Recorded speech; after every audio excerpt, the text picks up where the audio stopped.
नमस्कार। राजस्थान की तमाम फटाफट खबरों में आपका स्वागत है। राजस्थान की खबरों के लिए आपसे निवेदन कि यदि आपने हमारे चैनल को सब्सक्राइब नहीं किया है तो कृपया करके राजस्थान की खबरों के लिए आपके अपने चैनल को सब्सक्राइब करना ना भूलें। आप सब्सक्राइब करते हैं तो हमें हिम्मत होती है सही और सच्ची खबरें आप तक पहुंचाने की, वरना मीडिया किस तरह की खबरें आपको पहुंचा रहा है ये आप भली भांति जानते हैं और समझने लग गए हैं। इसी का नतीजा है कि मीडिया और आम जनता उन चैनलों को बढ़ावा देती है या आम जनता उन चैनलों को बढ़ावा देती है जिनमें उनके बच्चों की बेरोजगारी हो, ये शांति स्थापित करने के लिए उनमें कही गई बातें हो। तो क्या है आज की बड़ी खबरें। जयपुर, जोधपुर, कोटा में एक निगम होंगे। वार्डों का पुनर्गठन 2 महीने में होगा। यह एक बड़ा फैसला अशोक गहलोत सरकार का, जो वर्तमान सरकार ने पलट दिया है। जयपुर में अब 250 की जगह 150 वार्ड होंगे। अब प्रदेश में 10 निगम होंगे। अशोक गहलोत सरकार का 3 शहरों में 2-2 नगर निगम बनाने का फैसला शुक्रवार रात भाजपा सरकार ने बदल दिया। यहां अशोक गहलोत सरकार का 3 में 2-2 नगर निगम बनाने के फैसले के बाद क्या आम जनता को राहत मिली थी या आम जनता इससे परेशान हुई थी, इस बात को देखना ज्यादा जरूरी है बजाय इसके कि वह किस सरकार का फैसला था। यदि आम जनता को राहत मिली तो 2-2 के बजाय 3-3, 4-4 भी बनाए जाए तो कोई बड़ी बात नहीं, लेकिन यदि आम जनता को इससे परेशानी हुई तो इसके बजाय एक निगम भी बना देना कोई बड़ी बात नहीं या अच्छी बात है। तो स्वायत्त शासन विभाग ने जयपुर, जोधपुर और कोटा में 2-2 निगमों को खत्म करने की अधिसूचना जारी कर दी। इन शहरों में अब एक नगर निगम ही होंगे। हालांकि नए निकाय चुनाव होने तक 2-2 मेयर और पार्षद काम करते रहेंगे। चुनाव के बाद एक मेयर होंगे। इसके साथ ही प्रदेश में कुल निगम 13 से घटकर 10 रह जाएंगे। उधर स्वायत्त शासन विभाग की ओर से अधिसूचना जारी होते ही सियासी हलकों में राजनीति तेज हो गई। पिछली कांग्रेस सरकार ने 18 अक्टूबर 2019 को 3 शहरों में 1 से विस्तार करके 2-2 नगर निगम बनाए थे। गौरतलब है कि पिछले दिसंबर से प्रदेश में निकायों के वार्डों का पुनर्गठन व शहरों का परिसीमन का काम चल रहा था। निकायों का विस्तार किया जा रहा था। भाजपा सरकार ने 28 दिसंबर को पाली, सीकर और बांसवाड़ा संभाग खत्म कर दिए थे। वहीं दूदू, केकड़ी, गंगापुर सिटी, नीमका थाना, सांचौर, शाहपुरा, अनूपगढ़, जोधपुर ग्रामीण और जयपुर ग्रामीण जिले निरस्त कर दिए। गहलोत सरकार ने अगस्त 2023 में 19 नए जिले एवं 3 नए संभाग बनाए थे। इसी तरह राज्य सरकार ने 2 दिन पहले 12 नगर पालिकाओं का दर्जा खत्म कर उन्हें पंचायत बना दिया है। क्या वहां की आम जनता को ऐसा पूछा जा रहा है कि क्या इससे आपको नुकसान होगा, फायदा होगा, या उनकी राय ली जा रही है। वहीं विपक्ष का कहना है कि वार्ड बड़े हो जाएंगे, लोगों की वार्ड तक पहुंच कम हो जाएगी, जन्म मृत्यु प्रमाण पत्र में कई प्रकार की दिक्कतें आएगी। दूसरी ओर सत्ता पक्ष का कहना है कि कम वार्ड होने और एक मेयर होने से जनता की अप्रोच सहज होगी। यह आप किस तरह से इनके विचारों को या इन कही गई बातों से आप कितना राहत महसूस करते हैं या कितना सहमत है, इस पर भी आप अवश्य कमेंट करें। वार्ड का विकास का प्लान लागू करने में सरकार को आसानी होगी। यूडीएच एवं स्वायत्त शासन मंत्री सिंह खर्रा ने बताया कि तीनों शहरों में एक निगम करने के बाद अब जयपुर में फिर से 150 वार्ड होंगे, जोधपुर में 100 और कोटा में 100 वार्ड होंगे। शहरी स्तर पर पावर डिसेंट्रलाइज करने के लिए 2-2 निगम बनाए थे। छोटे वार्ड होने से पार्षद तक जनता की पहुंच आसान करना था। अब फिर 20 से 25 हजार की आबादी के वार्ड हो जाएंगे। जनता दुखी होगी, काम नहीं होंगे, 2 रखे या 1 करे, इसके लिए सरकार आजाद है। परिसीमन में गड़बड़ी की गई तो आपत्ति जताएंगे, ये कहना है शांति धारीवाल, पूर्व यूडीएच मंत्री का। वहीं दैनिक भास्कर की एक और बड़ी खबर, गृह राज्य मंत्री यानी राजस्थान के गृह राज्य मंत्री जवाहर सिंह बेडम का दामाद अनिल खटाना घूस की रकम लेकर भाग गया। सीबीआई उसे 2 महीने से ढूंढ रही है। अनिल खटाना दिल्ली पुलिस में सब इंस्पेक्टर है और लाहौरी गेट थाने में तैनात है। सीबीआई ने 29 जनवरी को उसे रिश्वत लेते हुए रंगे हाथों पकड़ने के लिए जाल बिछाया, लेकिन ऐन मौके पर भनक लगने से ट्रैप फेल हो गया। कार्रवाई पुरानी दिल्ली के सैयद अनीस अहमद की शिकायत पर हुई। अनिल खटाना ने अनीस अहमद से शुरुआत में 2 लाख रुपए की घूस मांगी। आखिर में 70,000 रुपए में डील हुई। खटाना ने वादा किया कि पूरी रकम मिलने के बाद केस बंद हो जाएगा। वहीं इस मामले में जवाहर सिंह बेडम गृह राज्य मंत्री का कहना है कि हाँ, अनिल खटाना मेरे दामाद हैं, उनके खिलाफ प्रकरण दर्ज हुआ, एजेंसी जांच कर रही है, उसे करनी भी चाहिए, ये उसका अधिकार भी है। जांच में जो भी पाया जाएगा एजेंसी उसके अनुसार आगे निर्णय करेगी। कुछ समय पहले अभी डिप्टी सीएम को यानी राजस्थान के डिप्टी सीएम को जान से मारने की यह धमकी दी गई थी। अब इसी में बीकानेर जेल में सजा काट रहे विचाराधीन कैदी ने पुलिस कंट्रोल रूम में फोन पर मुख्यमंत्री भजन लाल को जान से मारने की धमकी दी है। इसके बाद हरकत में आए पुलिस और जेल अधिकारियों ने धमकी देने वाले कैदी को पकड़कर उससे मोबाइल, सिम और चार्जर बरामद कर लिया। मोबाइल बरामद, 4 जेल कर्मी को निलंबित भी किया गया है। हाईकोर्ट खंडपीठ ने आदेश की पालना नहीं करने पर मुख्य सचिव सुधांशु पंत व खाद्य एवं नागरिक आपूर्ति विभाग के प्रमुख सचिव सुबीर कुमार को अवमानना नोटिस जारी कर 4 सप्ताह में जवाब मांगा है। नीमका थाना से ये बड़ी दुखद खबर। नीमका थाना शहर में शुक्रवार सुबह दिल दहला देने वाली घटना हुई। पिता अशोक यादव ने 4.5 महीने की जुड़वा बेटियों को फर्श पर पटक कर मार दिया। हत्या के बाद आरोपी ने दोनों के शव जलदाय विभाग के पीछे शमशान भूमि की जोहड़ी में दफना भी दिया। जल्लाद पिता 4.5 माह की जुड़वा बेटियों को फर्श पर पटक कर मार डाला। वारदात से पहले पति पत्नी के बीच हुआ था झगड़ा, यानी सिंपल झगड़े ने अपने परिवार की खुशियों को उजाड़ डाला। वहीं दिल्ली हाईकोर्ट ने शुक्रवार को कहा कि रेस्टोरेंट खाने के बिल में जबरन सर्विस चार्ज नहीं जोड़ सकते, तो इसलिए आपको भी यदि आप रेस्टोरेंट जाते हैं और सर्विस चार्ज जोड़ दिया जाता है तो इसके खिलाफ आप कार्रवाई कर सकते हैं या उसको शिकायत कर सकते हैं। जयपुर की मुहाना मंडी में पार्किंग का विवाद बढ़ता ही जा रहा है। मामला अब कृषि विपणन विभाग और मुख्यमंत्री जन सुनवाई केंद्र तक पहुंच गया है। इसे लेकर डायरेक्टर की ओर से अंतिम फैसला किया जाएगा। पार्किंग नहीं हटाई तो मंडी बंद रखेंगे। ऑनलाइन व ऑफलाइन फल सब्जी का व्यापार होगा ठप। अब देखना यह है कि मुहाना मंडी पार्किंग विवाद में संघर्ष समिति का ऐलान है। अब कितना इसको व्यापारियों को राहत मिलती है या इसी तरह से काम चलता रहेगा। राजस्थान कर्मचारी चयन बोर्ड की ओर से 4 भर्तियों के लिए आवेदन की प्रक्रिया जारी है। चतुर्थ श्रेणी कर्मचारी भर्ती में शुक्रवार सुबह तक 3,91,004 आवेदन जमा हो चुके हैं। वाहन चालक भर्ती में 1,12,932, लाइब्रेरियन भर्ती में 48,650 और इस तरह भर्तियों में फॉर्म आना शुरू हो गए हैं। राजस्थान की ग्राम सेवा सहकारी समितियों में वर्ष 2022-23 में हुई स्क्रीनिंग से मैनेजर व्यवस्थापक की नियुक्ति में जमकर फर्जीवाड़ा किया गया। दैनिक भास्कर की बड़ी खबर। जिला और खंड स्तर पर बनी स्क्रीनिंग कमेटियों ने सारे नियम दरकिनार कर ऐसे लोगों को व्यवस्थापक व सहायक व्यवस्थापक बना दिया जो पात्रता ही पूरी नहीं करते थे। 1100 से अधिक की गई नियुक्तियों के कागजात भास्कर ने खंगाले तो कई चौंकाने वाले खुलासे हुए। राजस्थान में 7,000 से अधिक जीएसएस है। कई जीएसएस में मैनेजर के पद लंबे समय से खाली पड़े थे। यहाँ समिति के संचालक बोर्ड ने अस्थायी रूप से सहायक व्यवस्थापक और सेल्समैन नियुक्त कर रखे थे। खाली पदों को देखते हुए इनकी लंबे समय से मांग थी कि स्क्रीनिंग के माध्यम से इनको स्थायी नियुक्ति दी जाए। स्क्रीनिंग कमेटी ने जीएसएस भारनी में महेंद्र लील को मैनेजर बनाया था। नियुक्ति के समय महेंद्र कुमार अलवर एक कॉलेज में बीएससी 3rd ईयर के स्टूडेंट थे। मैनेजर बनाने के लिए स्क्रीनिंग कमेटी ने सभी नियम तोड़ दिए। महेंद्र की तरह बोसाना जीएसएस में विजेंद्र को मैनेजर बनाया, जबकि आवेदन के समय वह बीए द्वितीय वर्ष में थे। ग्रेजुएट की जगह कॉलेज छात्र को दे दी गई परमानेंट नियुक्ति। उम्र 33 साल, अनुभव प्रमाण पत्र भी नहीं था, फिर भी छूट दे दी गई। पात्रता थी 21 से 33 साल, लेकिन मैनेजर बनाया 28 साल की आयु में। इस तरह के ये घोटाले या फर्जीवाड़े सामने आए। दैनिक भास्कर की बड़ी खबर। आईएएस अफसरों ने पेश होकर माफी मांगी। हाईकोर्ट ने अवमानना कार्रवाई खत्म की।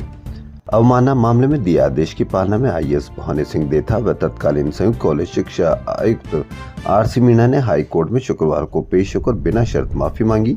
वहीं एएजी विज्ञान शाह ने आईएएस शुचि त्यागी की ओर से अवकाश पर होने के चलते उनकी ओर से माफी मांगने की जानकारी भी अदालत को दी, जिस पर जस्टिस उमा शंकर व्यास ने तीनों अफसरों को अवमानना की कार्रवाई से मुक्त कर दिया।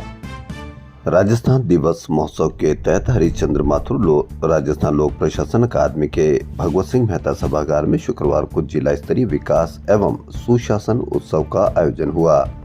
राजस्थान दिवस महोत्सव चौथे दिन पंच गौरव पुस्तिका का विमोचन, उत्कृष्ट कार्य के लिए कार्मिकों का सम्मान किया गया। वहीं जेडीए में अधिकारी कर्मचारियों ने राजस्थान दिवस के अवसर पर शपथ ली। राजस्थान हाईकोर्ट में अधिवक्ता कोटे से नवनियुक्त चारों न्यायाधीशों को मुख्य न्यायाधीश के कोर्ट रूम में शपथ दिलवाई गई। मुख्य न्यायाधीश MM श्रीवास्तव ने न्यायाधीश आनंद शर्मा, सुनील बेनीवाल, मुकेश राजपुरोहित व संदीप शाह को हाईकोर्ट न्यायाधीश पद की शपथ दिलवाई। मुख्य पीठ में सुबह 10 बजे आयोजित समारोह में जोधपुर मुख्य पीठ के सभी न्यायाधीश एवं जयपुर के सभी न्यायाधीश वीडियो कॉन्फ्रेंसिंग से मौजूद रहे। नवनियुक्त न्यायाधीशों ने हाईकोर्ट में न्यायाधीश पद की शपथ लेने के बाद पहले दिन सुनवाई भी की। अब हाईकोर्ट में कुल 38 न्यायाधीश हो गए हैं। मुख्यमंत्री और उप मुख्यमंत्री को सेंट्रल जेलों से जान से मारने की धमकी मिलने के बाद डीजी जेल गोविंद गुप्ता ने वीडियो कॉन्फ्रेंस से प्रदेश के सभी जेल अधिकारियों को जेल की सघन तलाशी लेने के निर्देश दिए हैं। उन्होंने सख्त निर्देश देते हुए कहा कि आज के बाद से जेल में निषिद्ध सामग्री मिलना गंभीरतम लापरवाही माना जाएगा और इसके लिए स्वयं जेल प्रभारी जिम्मेदार होंगे। दिव्यांगजनों को आत्मनिर्भर बनाने के लिए पिछले 6 साल से GBM दिव्यांग सेवार्थ समिति कार्य कर रही है। किसी को रोजगार दिलाने में मदद की जा रही तो किसी को आवश्यक उपकरण उपलब्ध करवाकर आत्मनिर्भर बनाया जा रहा है।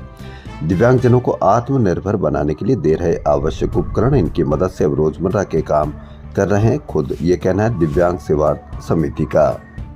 राजस्थान के मुख्यमंत्री भजनलाल शर्मा ने कहा कि पंडित दीनदयाल उपाध्याय गरीबी मुक्त गांव योजना के तहत प्रदेश के 5000 गांवों को गरीबी मुक्त बनाया जाएगा। इस योजना के तहत चिन्हित गांवों के सभी BPL परिवारों को गरीबी रेखा से ऊपर लाने के लिए 300 करोड़ रुपए का प्रावधान किया गया है। शर्मा शुक्रवार को भीलवाड़ा में राजस्थान दिवस कार्यक्रम के तहत आयोजित विकास एवं सुशासन उत्सव को संबोधित कर रहे थे। वहीं जयपुर शहर जिला कांग्रेस कमेटी की ओर से शुक्रवार को रोजा इफ्तार पार्टी रखी गई। शाम 6 बजे रखी करबला दरगाह रोड पर रोजा इफ्तार पार्टी हुई। इसमें पूर्व सीएम अशोक गहलोत, नेता प्रतिपक्ष टीकाराम जूली, शहर अध्यक्ष और मुस्लिम समाज के कई लोगों ने शिरकत की। कांग्रेस पार्टी के नेता और कार्यकर्ता भी मौजूद रहे। दैनिक भास्कर की एक और बड़ी खबर, राजस्थान में प्रधानमंत्री किसान सम्मान निधि में बड़े स्तर पर गड़बड़ी सामने आई है। केंद्र सरकार द्वारा किसानों के लिए भेजी गई ये रकम गिरोह से जुड़े लोगों ने पश्चिम बंगाल और बिहार के लोगों के खातों में ट्रांसफर कर दी है। ये मामले पाली जिले की रानी मारवाड़ जंक्शन देसुरी तहसील से जुड़े हैं। जी हाँ, बंगाल बिहार के लोगों को पाली का किसान बताया। कोटा और जयपुर के एड्रेस से आवेदन किए, सम्मान निधि के 7 करोड़ रुपए हड़पे। वहीं दैनिक भास्कर की एक और बड़ी खबर, राजस्थान में शराब फैक्ट्रियों में पानी की अति दोहन को रोकने के लिए NGT ने एक कमेटी का गठन कर रिपोर्ट देने सहित मुख्य सचिव को 3 माह में इसके समाधान के निर्देश दिए हैं। केंद्रीय भूजल बोर्ड को कहा है कि जहां भी अनधिकृत ट्यूबवेलों से भूजल दोहन की जानकारी मिले वहां तुरंत कार्रवाई की जाए। शराब फैक्ट्रियों में पानी दोहन रोकने को कमेटी बनाई गई। NGT का निर्देश, CS 3 माह में समाधान निकाले। अब 3 माह में कितना समाधान निकलेगा पानी को रोकने के लिए या पानी का दोहन रोकने के लिए कमेटी बनाई गई, कितनी जल्दी वो रिपोर्ट देगी, इस पर भी आप अवश्य नजर रखें और इसको देखते रहें। राजस्थान की मुख्यमंत्री आयुष्मान आरोग्य योजना यानी मां में अब राज्य के बाहर के मरीज सामान्य बीमारी से लेकर गंभीर बीमारी तक इलाज कराना आसान होगा। एलोपैथी से लेकर आयुष पद्धति और बच्चों से लेकर बुजुर्गों का इलाज आधुनिक तकनीक से करा सकेंगे। मां सरकारी क्षेत्र की पहली योजना, मरीजों के लिए इन आउट बाउंड पोर्टेबिलिटी लाने की तैयारी। प्रदेश के मरीज देश में कहीं भी करा सकेंगे इलाज। अब देखना यह कि जितनी जल्दी हो सकेगा उतनी जल्दी राहत मिल सकेगी आम आदमी को। पिछली सरकार की चिरंजीवी योजना में पैकेजों की संख्या 1806 थी, वर्तमान सरकार ने बढ़ाकर 2047 कर दी है।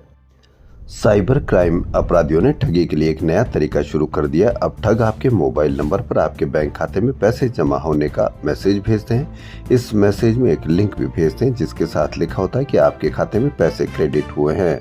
वेरीफाई करने के लिए लिंक पर क्लिक करें। आप जैसे ही मैसेज पर क्लिक करेंगे तो कंप्यूटर या मोबाइल में मेलवेयर डाउनलोड हो जाएगा। उसके बाद ठग आपके बैंक खाते से पूरी रकम निकाल लेते हैं। जी हां, साइबर अलर्ट, बैंक खाते में पैसे जमा होने के मैसेज से सावधान, लिंक भेजकर कर रहे हैं ठगी, तो आप भी सावधान रहिए।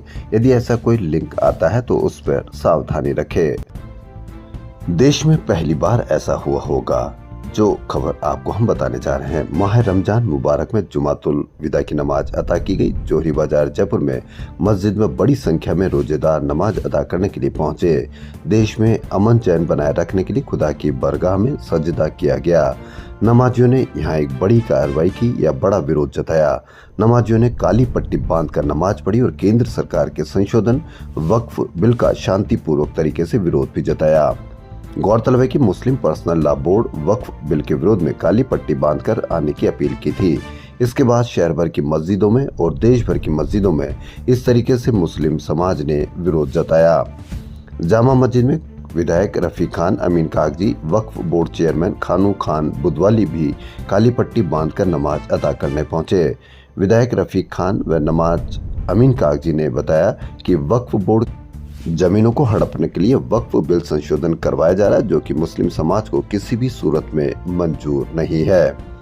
नमाज के दौरान नमाजियों के साथ साथ आमजन को कोई परेशानी नहीं हो, इसके लिए पुलिस के साथ साथ वॉलंटियर्स ने भी मोर्चा संभाला। दोपहर 12:30 बजे जमातुल विदा की आजान हुई। इसके बाद जामा मस्जिद के सेक्रेटरी जहीरुल्लाह खान ने मस्जिद का साल भर का लेखा जोखा पेश किया। जमातुल विदा में उमड़े नमाजी वक्फ संशोधन बिल के विरोध में काली पट्टी बांधकर नमाज पढ़ी गई। ये पहली बार ऐसा हुआ होगा जब शांतिपूर्वक विरोध कर काली पट्टी बांधकर नमाज पढ़ी गई। राजस्थान सरकार की ओर से जनवरी माह में किए गए तबादलों के बावजूद डॉक्टर्स को नई जगह नहीं जाना भारी पड़ सकता है। अब देखना ये कि कितना भारी पड़ सकता है, यह देखना है। मामले को लेकर विभाग की ओर से ऐसे डॉक्टर्स को चेतावनी नोटिस जारी किए गए। इसमें लिखा गया है कि जनहित को देखते हुए और चिकित्सा व्यवस्था को बहाल करने के उद्देश्य से 2 महीने पहले ट्रांसफर किया गया था, लेकिन अभी तक ज्वाइन नहीं किया गया। नतीजतन राजस्थान के कई अस्पतालों में चिकित्सा व्यवस्था प्रभावित हो रही है। ऐसे में डॉक्टर्स तुरंत तबादले वाली जगह ज्वाइन करें, अन्यथा उन पर आगे की कार्रवाई अमल में लाई जाएगी। सामने आया कि डॉक्टर्स पर सख्ती के मूड में है सरकार और पालना नहीं करने वाले डॉक्टर्स पर राजस्थान सेवा नियम 86 के तहत कार्रवाई कर सकती है। यदि ऐसा होता है तो राजस्थान के 50 से अधिक डॉक्टर्स की पूर्व की सेवा को जब्त किया जा सकता है। जन स्वास्थ्य निदेशक डॉक्टर रवि प्रकाश माथुर ने आदेश जारी कर डॉक्टर्स को जल्द से जल्द ज्वाइन के निर्देश दिए हैं। आप रोज मीडिया पर किसी न किसी का डर दिखाकर आपको डराया जाता है, आपको बहकाया जाता है कि किस तरह से आपको डरना चाहिए, लेकिन आपको असली डर क्या है, यह आपको दैनिक भास्कर की बड़ी खबर है। तस्वीर जिले के सबसे बड़े JLN अस्पताल की है। नागौर की ये खबर। सरकार ने भले ही मेडिकल कॉलेज को भी सौगात दे दी हो यहाँ की, लेकिन सुविधाओं की बात करें तो मरीज को जरूरत के समय वार्ड बॉय तक नहीं मिलते। परिजनों को ही मरीज का स्ट्रेचर खींचना पड़ता है। तीसरी मंजिल पर वार्ड में ले जाना हो या ऑपरेशन थिएटर में, परिजनों को ही स्ट्रेचर चलाना पड़ता है। ये नागौर की बड़ी खबर, बड़ी तस्वीरें दैनिक भास्कर में आई है। परिजनों को स्ट्रेचर खींचते हुए अस्पताल में सहज ही देखा जा सकता है। अस्पताल में, यहाँ के नागौर के नहीं, किसी भी अस्पताल में आप इसी तरह का वाकया आप आए दिन देखने को मिलता है, लेकिन कोई भी इस ओर गंभीरता नहीं दिखाता है। उधर अस्पताल के व्यक्तियों का कहना है कि अभी 40 वार्ड बॉय की जरूरत है। पीएमओ को अवगत करवा रखा है। वार्ड बॉय उपलब्ध होते ही मरीजों के परिजनों को परेशानी नहीं होगी। लेकिन आप कहीं पर भी अस्पताल में इसी तरह की व्यवस्था को देखने को आए दिन मिलती है, लेकिन आपको मीडिया पर इस तरह की कोई चर्चा आपको देखने को नहीं मिलती है कि आप किस तरह से अस्पतालों में व्यवस्थाओं को सुधार सकते हैं या अस्पतालों में व्यवस्था आपको मिल सकती है। लेकिन आपको मीडिया दूसरी जगह पर लेकर जाएगा, जहां आपको बेवजह का डर दिखाया जाएगा, जिससे आप डरें और आप उसी तरीके के मीडिया पर विश्वास करें। लेकिन असली डर आपको इन चीजों का होना चाहिए। एक और बड़ी खबर, 15 महीने पहले मोड़ का निम्बाहेड़ा में DMFT फंड से 2 करोड़ की लागत से प्राथमिक स्वास्थ्य केंद्र भवन बनकर तैयार हुआ।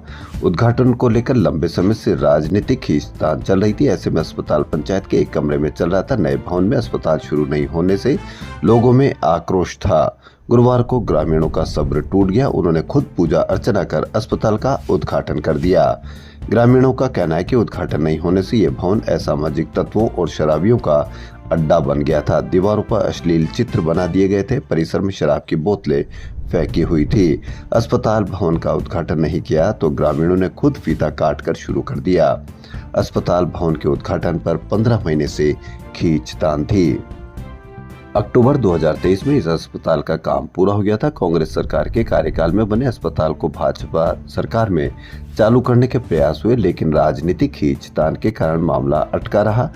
दोनों की राजनीतिक खींचतान, लेकिन आम जनता परेशान हुई। इसको आप किस तरह से देखते हैं? राजस्थान मेडिकल काउंसिल के अध्यक्ष पद पर डॉक्टर जगदीश मोदी को नियुक्त किया गया है। बुधवार को डॉक्टर मोदी ने कार्यभार ग्रहण किया और कहा कि लंबित पड़े मामलों, पंजीकरण और नियामकीय प्रक्रियाओं को तेज किया जाएगा। आईपीएल के चौकों और छक्कों से सिर्फ जयपुर का सवाई सिंह स्टेडियम ही ग्रीन ही नहीं, बल्कि Vidyadhar Nagar stadium, Chaugan stadium, Chitrakoot stadium, Jagatpura shooting range भी हरियाली से सरोबार होंगे। हर चौके पर 4, हर छक्के पर 6 और हर विकेट पर लगेंगे 100 पेड़। स्टेडियमों में होगी हरियाली। पेड़ तो लग जाएंगे, लेकिन उनको किस तरह से मेंटेन किया जाएगा, इस पर अवश्य ध्यान देना चाहिए, क्योंकि पेड़ लगेंगे ये तो अच्छी बात है, लेकिन उनको मेंटेन किए जाने की भी जरूरत होगी, तभी स्टेडियम में होगी हरियाली। जवाहर कला केंद्र की ओर से राजस्थान दिवस के अवसर पर आयोजित कार्यक्रमों की श्रृंखला में शुक्रवार को इंडो वायरस बैंड ने संगीतमय प्रस्तुति दी। इस मौके पर लोक गायिका भंवरी देवी और लोक कलाकार कृष्ण कुमार ने राजस्थान के पारंपरिक गीत पेश किए। वहीं डीनो बंजारा व रैपर एनआरएस ने इसमें फ्यूजन बीट से शाम को खुशनुमा बना दिया। बैंड के निर्माता तपेश आर पवार ने मारो शाम घर नहीं किण संग खेलू होली से कार्यक्रम की शुरुआत की। वहीं राजस्थान दिवस के उपलक्ष्य में चल रहे कार्यक्रमों की श्रृंखला में शुक्रवार को बिरला ऑडिटोरियम में कलाकार, गायक और संगीतकार शेखर सेन ने एकल नाट्य प्रस्तुति में तुलसीदास पर प्रस्तुति दी। वहीं राजस्थान दिवस के अवसर पर 30 मार्च 2025 को मरुधरा हाफ मैराथन का आयोजन किया जाएगा। वहीं राजस्थान में एक तरफ बहती बसंती बयार और दूसरी ओर एक स्टूडियो में सिंगर्स के साथ झूमते युवा। इवेंट को लीड करते हुए युवाओं के पसंदीदा गायक प्रतीक कुहाड़ ने अनूठे अंदाज में एंट्री लेते हुए कहा, गुड इवनिंग जयपुर। उनके अभिवादन को स्वीकार करते हुए युवाओं ने उनका वेलकम किया। वहीं जयपुर शहर के कोलाहल से दूर खुली वादियों में रैंप पर फैशन के अनूठे रंग दिखे। ये था पुष्कर में आयोजित the runway gateway season 1 event का। इसकी पूरी तैयारियां जयपुर से हुई, लेकिन डेस्टिनेशन वेडिंग को प्रमोट करने के लिए फैशन शो आयोजित किया गया। इस शो में शाही विरासत, भव्य वेडिंग लोकेशंस और शानदार मेहमान नवाजी का संगम देखने को मिला। पुष्कर के वेस्टिन रिजोर्ट और स्पा में हुए इस शो को जयपुर के ऋषि मिगलानी ने अपनी टीम के साथ क्यूरेट किया। यह इवेंट पुष्कर को डेस्टिनेशन वेडिंग के नए हॉटस्पॉट के रूप में स्थापित करना भी था। इसके लिए रिजोर्ट को वेडिंग वेन्यू थीम पर डिजाइन किया गया। शनिवार यानी आज शाम 7 बजे से यो-यो हनी सिंह अपने मिलेनियर इंडिया टूर के तहत अपने हिट गानों की परफॉर्मेंस शहर में देंगे। जी हाँ, जयपुर में आज यो-यो हनी सिंह है। 2500 रुपए से उनकी टिकट यानी एंट्री होगी। राजस्थान की खबरों में फिलहाल इतना ही। यदि आपको हमारा चैनल पसंद आए तो लाइक, सब्सक्राइब और शेयर अवश्य करें। धन्यवाद।